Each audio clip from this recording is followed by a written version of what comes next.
mi nombre es Ivonne Sánchez, soy la coordinadora de Wellness Center de Southwest Orlando, pero tuve la fortuna de compartir con los nuevos pacientes del Wellness Center de Conway. Estamos haciendo un gran opening, tuvimos una muy linda participación. He pasado una mañana agradable, he compartido con personas y socializado que no conocía, como don Pedro, que fue el campeón del juego en esta mañana.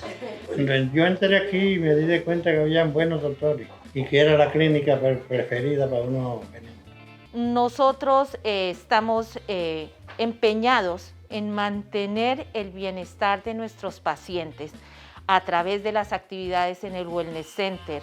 Trabajamos la parte física, trabajamos en nuestra parte emocional, trabajamos en ese campo social que nos permite hacer amigos y disfrutar de la compañía de otras personas. Es la mejor y me gusta aquí y me siento feliz aquí.